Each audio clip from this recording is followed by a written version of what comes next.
আসসালামু আলাইকুম guys, welcome to another brand new video. তো আজকের টপিকে আমি বেসিক্যালি এই বিষয়টি নিয়ে আলোচনা করব, যেটাতে হচ্ছে আমরা সবাই কনুর করি কম বেশি, সান ছোটো কনুর।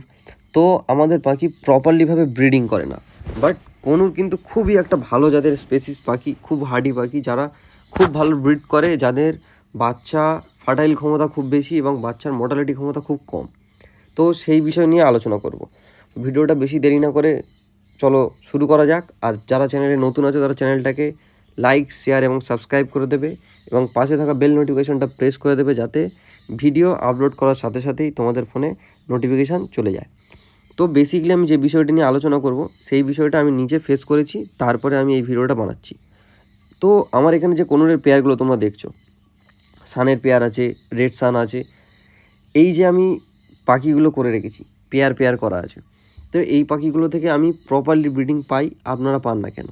প্রথম পয়েন্ট হচ্ছে পাখির ঠিকমতো সঠিক খাওয়া দাওয়া। সঠিক খাওয়া দাওয়া পাখিকে যদি মেনটেন করো তোমরা, তো পাখি ব্রিডিং করতে বাধ্য।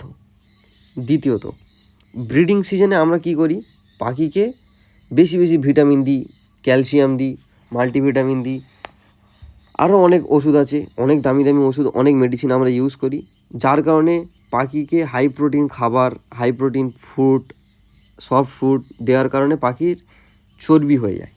তো যেই কারণে ব্রিডিং সিজনে আমরা প্রপারলি ব্রিডিং পাই না। তো এর সলিউশন আমরা কীভাবে করব? প্রথমত আমরা পানিতে অ্যাপেল সাইড ভিনিগার দিয়ে সেই পানি পাখিকে আমরা প্রোভাইড করব। তাহলে আমরা পাখি থেকে প্রপারলি ব্রিডিং পাবো। পাখির শরীর যদি তার ওয়েট অনুযায়ী ঠিক থাকে, তাহলে সেই পাখি ব্রিডিং করতে বাধ্য। আর অ্যাপেল সাইড ভিনিগারটা আমরা ডেলি দেবো না, আমরা মাসে একবার ইউজ করতে পারি, যেরকম আমি খুব রেয়ার করি। আর যার কারণে আমার পাখি এতটা হেলদি থাকে, পাখি মোটা হয়ে যায় না। 2 নম্বর পয়েন্ট, পাখিকে যে দাঁড়টা আমরা প্রোভাইড করি, এই যে ভাঁড়ের সামনে তোমরা দেখতে পাচ্ছ, বক্সের সামনে যে দাঁড়গুলো দেওয়া আছে, এগুলোতে পাখির গ্রিপ কতটা ঠিকঠাকভাবে হচ্ছে, যার উপরে বসে পাখি মেটিং করবে, এই গ্রিপটা ঠিকঠাকভাবে যদি না কন্ট্রোল হয়, তাহলে সেই পাখি ভালো ব্রিডিং দেবে না।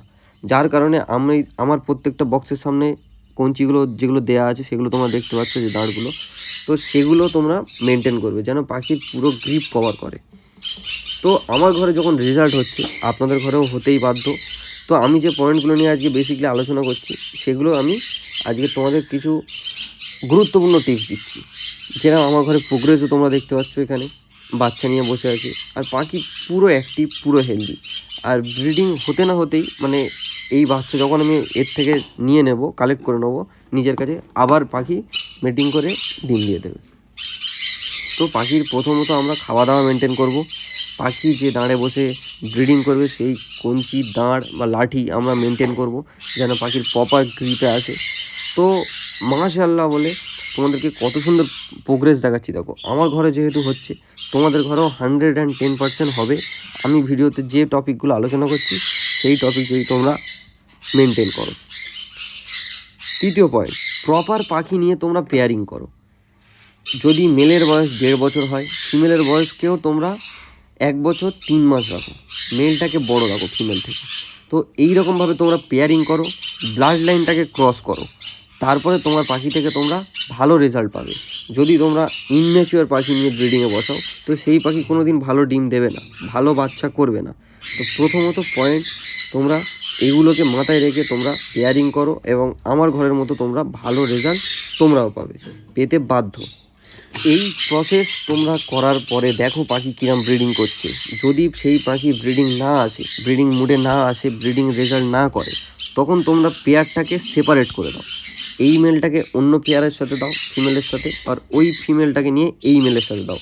তো তোমরা পেয়ারকে ভেঙে দাও। ভেঙে দেওয়ার পরে তোমাদের ঘরে রেজাল্ট আসতে বাধ্য। আজকের যে কটা পয়েন্ট আমি গুরুত্বপূর্ণ আলোচনা করলাম, যাদের ঘরে ব্রিডিং হচ্ছে না, ব্রিডিং নিয়ে সমস্যা হচ্ছে, তোমরা এই টিপস, এই রুল ফলো করে তোমরা একবার ট্রাই করে দেখো। আমি যেটা নিজে করেছি, করার পরে আমি তোমাদের সাথে শেয়ার করছি।